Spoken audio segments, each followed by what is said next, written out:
할렐루야! 오늘도 말씀하시는 주님 안에서 살아갈 힘과 나아갈 길을 찾으시는 우리가 되기를 축복합니다. 7월 31일 목요일, 오늘 우리에게 주시는 하나님의 말씀은 창세기 29장 14절에서 30절입니다. 야곱이 한 달을 라반의 집에 머물러 있을 때에 라반이 그에게 말하였다. 내가 나의 조카이긴 하다만 나의 일을 거저할 수 없지 않느냐. 너에게 어떻게 보수를 주면 좋을지 너의 말을 좀 들어보자. 라반에게는 두 딸이 있었다. 맏딸의 이름은 레아이고 둘째 딸의 이름은 라헬이다. 레아는 눈매가 부드럽고 라헬은 몸매가 아름답고 용모도 예뻤다. 야곱은 라헬을 더 사랑하였다. 그래서 그는 제가 7년 동안 외삼촌 일을 해드릴 터이니 그때에 가서 외삼촌의 작은 딸 라헬과 결혼하게 해주십시오 하고 말하였다. 그러자 라반이 말하였다. 그 아이를 다른 사람과 짝지어주는 것보다 너에게 짝지어주는 것이 더 낫겠다. 그러면 여기서 나와 함께 살자.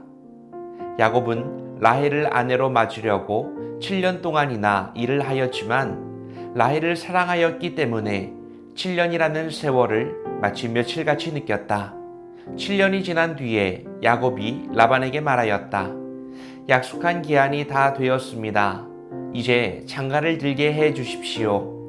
라헬과 결혼하겠습니다.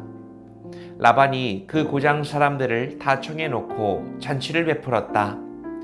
밤이 되었을 때에 라반은 큰딸 레아를 데려다가 신방으로 들여보냈는데 야곱은 그것도 모르고 레아와 동침하였다. 라반은 여종 실바를 자기 딸 레아에게 몸종으로 주었다. 아침이 되어서 야곱이 눈을 떠보니 레아가 아닌가. 야곱이 라반에게 말하였다. 외삼촌께서 저에게 이러실 수가 있습니까? 제가 그동안 라헬에게 장가를 들려고 외삼촌 일을 해드린 것이 아닙니까? 외삼촌께서 왜 저를 속이셨습니까? 라반이 대답하였다. 큰딸을 두고서 작은 딸부터 시집 보내는 것은 이 고장의 법이 아닐세. 그러니 이래 동안 초래 기간을 채우게. 그런 다음에 작은 아이도 자네에게 주겠네. 그 대신에 자네는 또 7년 동안 내가 맡기는 일을 해야 하네. 야곱은 그렇게 하였다. 그가 레아와 이래 동안 지내고 나니 라반은 자기 딸 라헬을 그에게 아내로 주었다. 라반은 여종 비라를 자기 딸 라헬에게 몸종으로 주었다. 야곱이 라헬과 동침하였다. 야곱은 레아보다 라헬을 더 사랑하였다. 그는 또다시 7년 동안 라반의 일을 하였다. 자, 오늘 말씀은 야곱이 외삼촌 라반의 집에서 머문 지 한 달이 지났을 때부터 시작됩니다. 외삼촌 라반이 먼저 말을 꺼내요. 내가 내 조카이긴 하지만 공짜로 일을 시킬 수는 없지. 폼삭스로 무엇을 받고 싶니? 바로 이때 야곱의 눈에 한 사람이 들어옵니다. 바로 라반의 둘째 딸 라헬이었어요. 성경은 언니 레아는 눈매가 부드럽고 라헬은 몸매와 용모가 아주 예뻤다고 묘사해요. 야곱은 라헬에게 완전히 반해버렸습니다. 그래서 엄청난 제안을 하죠. 외삼촌의 작은 딸 라헬과 제가 결혼하게 해주십시오. 그러면 제가 7년 동안이나 외삼촌을 위해서 일하겠습니다. 라반은 다른 사람에게 주는 것보다 너한테 주는 게 낫지 라면서 흔쾌히 승낙합니다. 야곱은 라헬을 너무 사랑했기 때문에 앞으로 일할 7년이 마치 며칠처럼 느껴질 정도였다고 해요.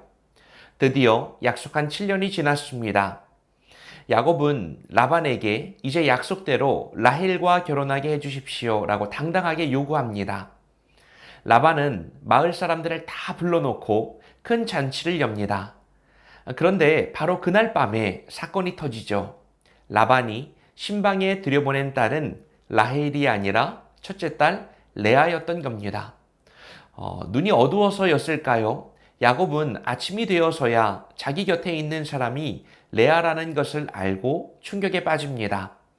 그는 곧장 라반에게 달려가서 따집니다. 어떻게 저한테 이러실 수가 있습니까? 제가 라헬을 얻으려고 7년을 얼마나 열심히 일했는데 저를 속이십니까? 그러자 라반이 뭐라고 대답해요? 우리 동네에서는 언니를 두고서 동생부터 시집 보내는 법이 없어. 아주 태연하게 말합니다. 라반은 여기에서 한술 더 뜹니다. 일단 레아와 먼저 결혼을 시작하게. 그리고 나면 라헬도 너에게 주겠다. 대신 너는 나를 위해서 7년간 더 일해야 한다. 여러분 정말 기가 막힌 상황이죠. 하지만 야곱은 라헬을 너무나 원했기 때문에 이 제안을 받아들입니다. 결국 레아와 결혼한 지 7일 후에 라헬과 또다시 결혼하고 그녀를 위해 또다시 7년, 총 14년의 세월을 라반의 밑에서 일하게 됩니다.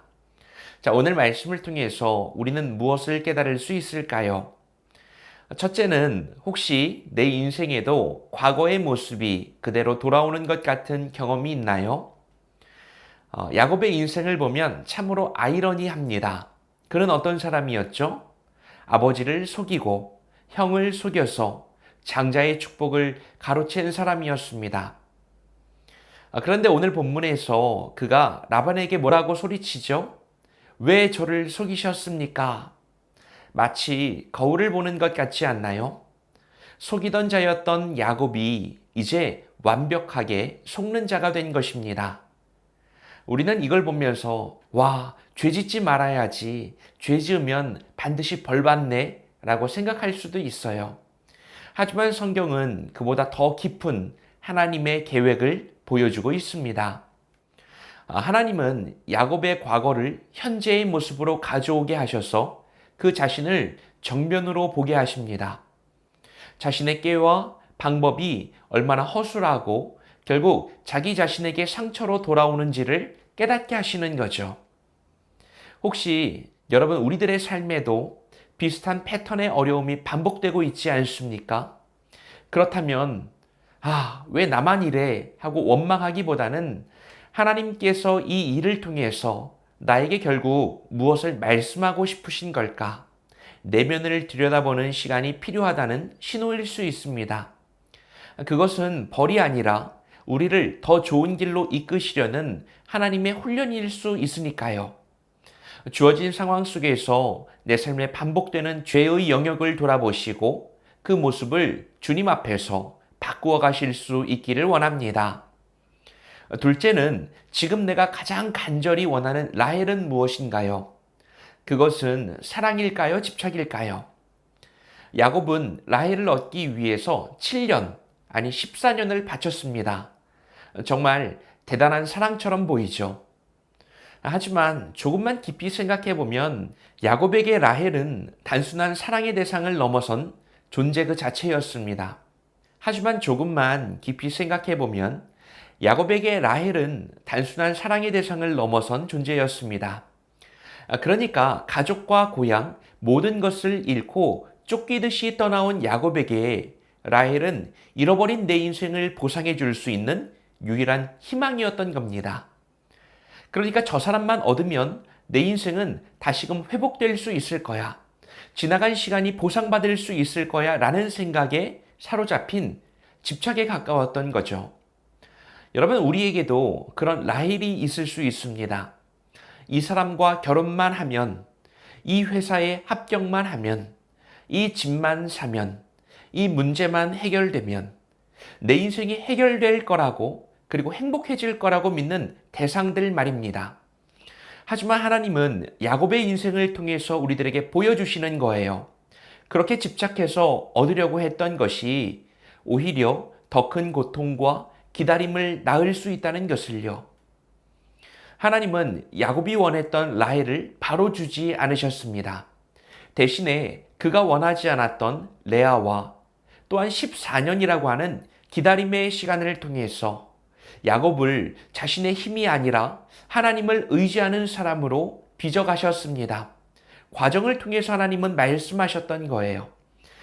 여러분이 지금 간절히 원하는 그것이 내 인생의 결핍을 채우려는 집착은 아닌지, 그리고 그 과정 속에서 하나님이 나를 어떻게 만들어가고 계신지 우리가 돌아볼 수 있기를 원합니다.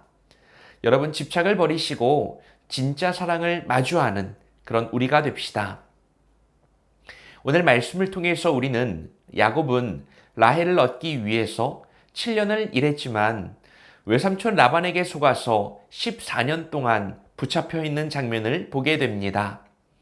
과거에 다른 사람을 잘 속였던 야곱이 이제는 속는 입장에서 자신의 과거를 정면으로 마주하게 되는 장면인데요. 하나님은 이 사건을 통해서 야곱의 집착적인 사랑과 인간적인 계획이 아니라 하나님의 더 큰 섭리와 훈련 속으로 그를 이끌어 가십니다. 우리에게도 그런 하나님의 인도하심이 있기를 바랍니다. 오늘은 하나님이 허락하신 기회의 순간이자 축복의 날입니다. 기도하겠습니다. 사랑과 은혜가 풍성하신 하나님 아버지, 오늘도 말씀으로 새날을 열어주시니 감사합니다. 오늘 말씀을 통해서 나의 꾀와 욕심을 따라 살았던 저의 모습을 봅니다. 인생이 제 뜻대로 되지 않아 답답하고 때로는 과거의 잘못이 되돌아오는 것 같아서 힘들 때가 있습니다. 하지만 그 모든 순간이 나를 단련시키고 주님께로 가까이 이끄는 은혜의 과정임을 믿게 하여 주옵소서. 세상의 것들로 내 삶의 빈 곳을 채우려고 했던 집착을 내려놓고 오직 주님만이 나의 참된 만족과 축복이심을 고백하며 살아가게 하옵소서. 예수님의 이름으로 기도합니다. 아멘.